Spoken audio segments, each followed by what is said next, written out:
அனைவருக்கும் வணக்கம். ஸ்னோப்ரோ core certification சீரீஸினுடைய 6வது வீடியோவில் இருக்கோம். இந்த வீடியோவில் யூசர் டிஃபைன்டு ஃபங்க்ஷன்னா என்னென்னு பார்க்க போகிறோம், எக்ஸ்டர்னல் ஃபங்க்ஷன்னா என்னென்னு பார்க்க போகிறோம், ஸ்டோர் ப்ரொசீஜர் அப்படின்னா என்னன்னு சொல்லி பார்க்க போகிறோம்.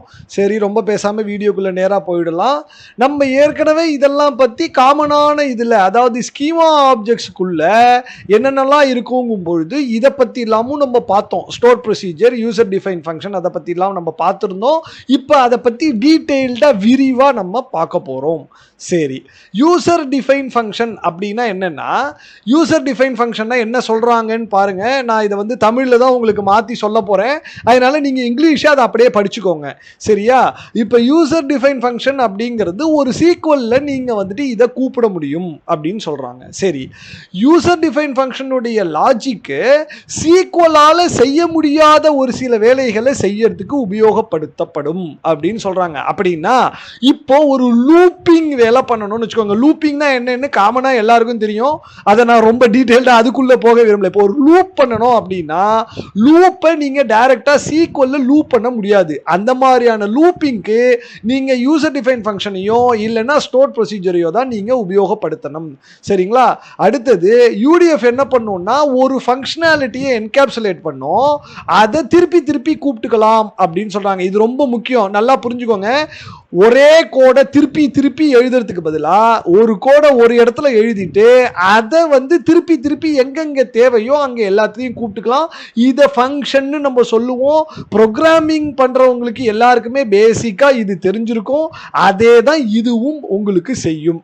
சரி, இந்த லாங்குவேஜ் எல்லாம் ரொம்ப முக்கியம். எக்ஸாமுக்கு நல்லா பார்த்துக்கோங்க. என்னென்ன லாங்குவேஜ் சப்போர்ட் பண்ணும்? ஜாவா சப்போர்ட் பண்ணும், ஜாவா ஸ்கிரிப்ட் சப்போர்ட் பண்ணும், பைத்தன் சப்போர்ட் பண்ணும், ஸ்காலால யூடிடிஎஃப் சப்போர்ட் பண்ணாது அப்படின்னு சொல்றாங்க. யூடிடிஎஃப்னா என்னன்னு பார்க்க போறோம்.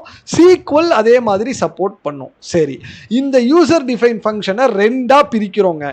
ஒன்னு ஸ்கேலார் ஃபங்க்ஷன், இன்னொன்னு டேபுலார் ஃபங்க்ஷன். அது என்ன ஸ்கேலார், அது என்ன டேபுலார்? ஸ்கேலர்னா ஒன்றும் கிடையாது.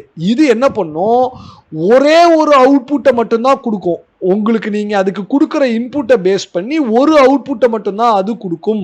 அதற்கு பெயர் ஸ்கேலார் ஃபங்க்ஷன். அதை தான் நம்ம காமனா யூசர் டிஃபைன் ஃபங்க்ஷன் நம்ம சொல்லுவோம்.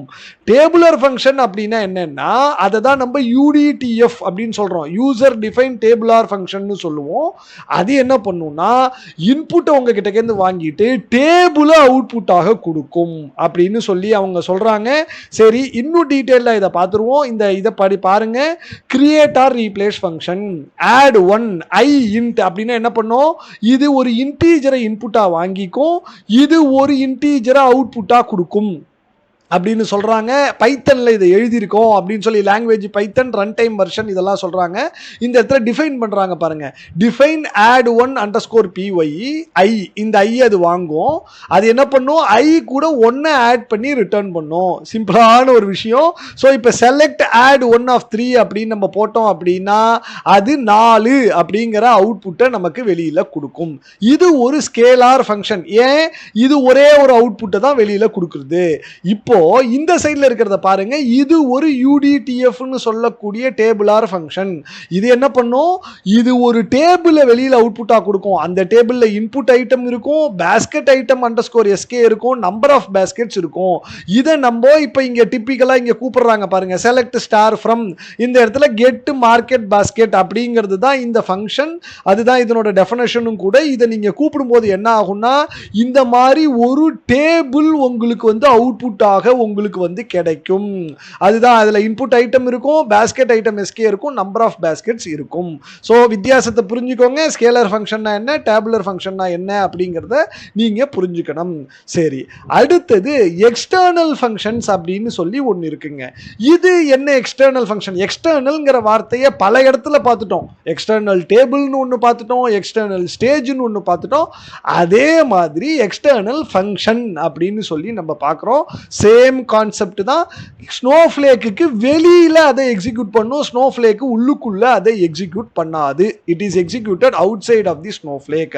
இதை நம்ம தெரிஞ்சுக்கிறதுக்கு 3 விஷயங்களை தெரிஞ்சுக்கணும். அதுக்கு இந்த படத்தை நம்ம புரிஞ்சுக்கணும். முதல் விஷயம் ரிமோட் சர்வீஸ் அப்படின்னு சொல்லக்கூடிய அவுட் சைட் ஆஃப் தி ஸ்னோஃப்ளேக்ல எக்ஸிக்யூட் பண்ண போற அந்த ஃபங்க்ஷன் இது எப்படி இருக்கும் அப்படின்னா, ஒரு ஏடபிள்யூஎஸ்ல இருக்கிற ஒரு லாம்டா ஃபங்க்ஷனாக இருக்கலாம், இல்லைன்னா அஷூர் பிளாப்ல இருக்கக்கூடிய அஷூர் பிளாப் கிடையாது, அஷூர்ல இருக்கக்கூடிய ஃபங்க்ஷனாக இருக்கலாம், அதே மாதிரி ஜிசிபியில் இருக்கக்கூடிய ஒரு ஃபங்க்ஷனாக இருக்கலாம். அந்த ஃபங்க்ஷனுக்குள்ள நம்மளுடைய கோட் லாஜிக்கை நம்ம எழுதி வச்சிருப்போம். அதை நம்ம ரிமோட் சர்வீஸ் அப்படின்னு சொல்லி சொல்றோம். இப்போ எக்ஸ்டர்னல் ஃபங்க்ஷன் அந்த ரிமோட் சர்வீஸை ஒரு ப்ராக்ஸி சர்வீஸ் வழியாக தான் கூப்பிட முடியும். அதை நம்ம ப்ராக்ஸி சர்வீஸ்னு சொல்லுவோம். டிப்பிக்கலா ஏடபிள்யூஎஸ்ல இருக்கிற ஏபிஐ கேட்வே அந்த மாதிரியான விஷயங்கள் இந்த ப்ராக்ஸி சர்வீஸை நமக்கு கொடுக்கும். மூணாவதா ஏபிஐ இன்டெகிரேஷன் ஒன்று இருக்கும். அதுல தான் இது எல்லாத்தையும் கூப்பிடுறதுக்கான செக்யூரிட்டி ரிலேட்டட் இன்ஃபர்மேஷனை ஸ்டோர் பண்ணி வச்சிருப்போம். இப்போ சிம்பிளா சொல்லணும்னா, இப்போ இந்த லாம்டா ஃபங்க்ஷனை கூப்பிடுறதுக்கு என்னென்ன வேணும், அதற்கான ஆக்சஸ் ரிலேட்டட் இன்ஃபர்மேஷன் அது எல்லாத்தையும் இந்த ஏபிஐ இன்டெகிரேஷன்ல நம்ம ஸ்டோர் பண்ணி வச்சிருப்போம். இதுல என்ன சொல்றாங்கன்னா, கோ அண்ட் சி ஹேஷ் லாங்குவேஜ்லயும் நீங்க இதை எழுதலாம். அதாவது யூடிஎஃப்ல நம்ம பார்த்த அந்த 5 லாங்குவேஜ் கூட சேர்த்து கோ லாங்குவேஜ், சி ஹேஷ் லாங்குவேஜ் 2 லாங்குவேஜ்லயும் நம்மளால இதுக்கான கோடை எழுதிக்க முடியும். அப்புறமா இதுக்கான லிமிடேஷன்ஸை பாருங்க. இது ஒரு ஸ்கேலார் ஃபங்க்ஷனாக தான் இருக்க முடியும். அப்படின்னா என்ன, ஒரே ஒரு அவுட்புட்டை தான் இது ரிட்டர்ன் பண்ண முடியும். இதை டேட்டா ஷேரிங் மூலமா உங்களால ஷேர் பண்ண முடியாது. டேட்டா ஷேரிங்னா என்னன்னு அப்புறமா பார்ப்போம். மேக்ஸிமம் ரெஸ்பான்ஸ் 10 MB தான் இதுல இருந்து நீங்க வெளியில எடுக்க முடியும். சோ இந்த படத்தை இன்னும் கொஞ்சம் டீடைலா பார்த்துருவோம். Select my external function of X from table 1. இப்போ இது என்ன பண்ணும், இந்த எக்ஸ்டர்னல் ஃபங்க்ஷனை கூப்பிடும். இது இந்த ஏபிஐ இன்டெகிரேஷன் மூலமா இந்த ப்ராக்ஸி சர்வீஸை கூப்பிடும். அது இந்த இடத்துல இருக்கக்கூடிய எக்ஸ்டர்னல் ஃபங்க்ஷன் லாம்டா ஃபங்க்ஷனோ, அஷூர் ஃபங்க்ஷனோ, ஜிசிபி ஃபங்க்ஷனையோ கூப்பிடும். திருப்பி அதே ரிசல்ட்டை அப்படியே எடுத்துன்னு வந்து வெளியில அவுட்புட்டாக உங்களுக்கு கொடுக்கும். இதை இப்போ கோடு வைஸா நம்ம பார்த்துருவோம். இப்போ create R replace external function, இதுல இந்த மை எக்ஸ்டர்னல் ஃபங்க்ஷன் 2னு சொல்லக்கூடிய இந்த ஃபங்க்ஷனை கிரியேட் பண்றோம். இதுக்கு ஏபிஐ இன்டெகிரேஷன்ல ஏடபிள்யூஎஸ் ஏபிஐ இன்டெகிரேஷன் போட்டிருக்கோம். இதுதான் அந்த ப்ராக்ஸிக்கான இன்ஃபர்மேஷன். இப்போ இந்த ஏபிஐ இன்டெகிரேஷன்ங்கிறது தான் அந்த செக்யூரிட்டி கிரெடென்ஷியல்ஸ். அது இங்க போட்டிருக்கோம் பாருங்க. அது என்ன சொல்றோம், ஏடபிள்யூஎஸ் ஏபிஐ கேட்வே தான் ஏபிஐ ப்ரொவைடர். இந்த ஏடபிள்யூஎஸ் ரோலை நீங்க உபயோகப்படுத்தி இது கூட நீங்க கனெக்ட் பண்ணிக்கோங்க. இதுதான் அதற்கான ப்ரிஃபிக்ஸஸ், இதனுடைய எனேபிள் equal to true அப்படிங்கிற டீடைல்ஸ் எல்லாம் இதுல நம்ம ஸ்டோர் பண்ணியிருக்கோம் இந்த எக்ஸ்டர்னல் ஃபங்க்ஷனுக்கான ஏபிஐ இன்டெகிரேஷன்ல. இப்போ இதனுடைய யூஸ் கேசஸை பாருங்க. செலக்ட், இது நம்ம ஏற்கனவே பார்த்தோம். நம்ம யூடிஎஃப்லயே இதே செலக்ட் தான் போட்டிருந்தோம். செலக்ட் மை எக்ஸ்டர்னல் ஃபங்க்ஷன் காலம் 1 காலம் 2 ஃப்ரம் டேபிள் 1. இது நார்மலா இருக்கிறது. ஆனால் இந்த எக்ஸ்டர்னல் ஃபங்க்ஷனை நம்மளால ஃபில்டர் கண்டிஷன்ல கூட யூஸ் பண்ண முடியும். வேர் கிளாஸ்ல பாருங்க இந்த எக்ஸ்டர்னல் ஃபங்க்ஷன்ஸை யூஸ் பண்ணியிருக்காங்க. அதே மாதிரி வியூல கூட நம்மளால இந்த எக்ஸ்டர்னல் ஃபங்க்ஷன்ஸை யூஸ் பண்ண முடியும். ஸோ இது வந்து வெறும் செலக்ட் ஸ்டேட்மெண்ட்டுக்கு மட்டும் ரெஸ்ட்ரிக்ட் ஆகாது. இதனால நீங்க வந்துட்டு இதை வந்து எந்த இடத்துல வேணாலும் ஃபில்டர் கண்டிஷன்லையும் யூஸ் பண்ணிக்கலாம், வியூ கிரியேஷன்லையும் நம்மளால இதை யூஸ் பண்ணிக்க முடியும். சரி, அடுத்தது நம்ம ஸ்டோர்ட் ப்ரொசீஜர்ஸை பற்றி பார்க்க போகிறோம். இப்போ இத்தனை நேரமாக நம்ம யூசர் டிஃபைன் ஃபங்க்ஷன்ஸை பற்றி பார்த்துட்டோம். இப்போ நம்ம ஸ்டோர்ட் ப்ரொசீஜர்ஸை பற்றி பார்க்க போகிறோம். சரி, ஸ்னோஃப்ளேக் என்ன சொல்கிறாங்க அப்படின்னு சொல்லி பார்க்கலாம். ஸ்டோர் ப்ரொசீஜருக்கு அவங்க சொல்கிறது, it contains a logic that you write so that it can call from the SQL. இதெல்லாம் மறுபடியும் நீங்களே படிச்சுக்கோங்க. இங்கிலீஷில் இருக்கிறதெல்லாம் நான் தமிழில் மட்டும் உங்களுக்கு சொல்லிடுறேன். என்ன சொல்கிறாங்க, சீக்வலில் இதில் நீங்கள் வந்து லாஜிக் எழுதலாம், அந்த லாஜிக்கை நீங்கள் சீக்வல் வழியாக கூப்பிட்டுக்கலாம். அதே மாதிரி பாருங்க, டேட்டாபேஸ் ஆபரேஷன்ஸை நீங்க வந்து சீக்வல் ஸ்டேட்மெண்ட்ஸ் எக்ஸிக்யூட் பண்றது மூலமா நீங்க பண்ணிக்க முடியும். இதுல நீங்க வந்து டைனமிக்கா நீங்க வந்து சீக்வல் ஸ்டேட்மெண்ட்ஸ் வந்து நீங்க வந்து கிரியேட் பண்ணிக்க முடியும். இதன் மூலமா நீங்க ஒரு டாஸ்கை ஆட்டோமேட் பண்ண முடியும். திருப்பி நீங்க பண்ற டாஸ்கை ஆட்டோமேட் பண்ண முடியும் அப்படிங்கறதெல்லாம் சொல்றாங்க. என்ன சார் இது வந்து நீங்க முன்னாடியே சொன்ன யூசர் டிஃபைன் ஃபங்க்ஷன் மாதிரியே தானே சார் இருக்கு? ஆமா, அதே மாதிரியே தான் இருக்கு. ஆனா வித்தியாசங்கள் இருக்கு. அது என்னங்கிறதையும் நம்ம தெளிவா பார்த்துருவோம். சரி, இப்போ இதனுடைய லாங்குவேஜஸ் பாருங்க. ஸ்னோ பார்க்க உபயோகப்படுத்தி ஜாவா பைத்தன் ஸ்காலால நம்ம எழுதலாம் அப்படின்னு சொல்லி சொல்றாங்க. நம்ம ஏற்கனவே இதை பத்தி நம்ம டீடைலா பார்த்துட்டோம். ஸ்னோ பார்க்க பத்தி ஜாவா பைத்தன் ஸ்காலா அது ஸ்னோ பார்க் சப்போர்ட் பண்ற லாங்குவேஜ். ஜாவா ஸ்கிரிப்ட்லயும் நீங்க எழுதிக்கலாம், சீக்வல்லையும் நீங்க ஸ்டோர் ப்ரொசீஜர் எழுதிக்க முடியும் ஸ்னோஃப்ளேக் ஸ்கிரிப்டிங்கை உபயோகப்படுத்தி அப்படின்னு சொல்லி அவங்க சொல்றாங்க. இப்போ இந்த ஸ்டோர் ப்ரொசீஜருக்கான கோடை பார்ப்போம். மைப்ராக்னு சொல்லக்கூடிய இந்த ஸ்டோர் ப்ரொசீஜர் ஃப்ரம் டேபிள்னு ஒரு ஸ்ட்ரிங்கை வாங்கும், டூ டேபிள்னு ஒரு ஸ்ட்ரிங்கை வாங்கிக்கும், கவுண்ட்டுங்கிற ஒரு இன்டீஜரை இன்புட்டாக வாங்கிக்கும். இது 3 இன்புட்டாக வாங்கும்.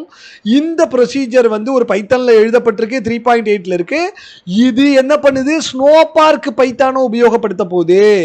ரைட்டா? இப்போ பாருங்க டிஃபைன் இதில் வந்துட்டு ரன் செஷனில் வந்து from table, to table, count இந்த 3யும் இங்கே 3த்துக்கும் வாங்கிட்டாங்க.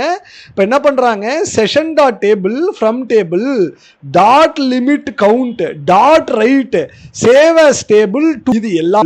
இது எல்லாமே பை ஸ்பார்க்ல எழுதப்பட்ட கோடு. இது சீக்வல் கோடு கிடையாது. இது எல்லாமே பைத்தன் பை ஸ்பார்க்ல எழுதப்பட்ட கோடு.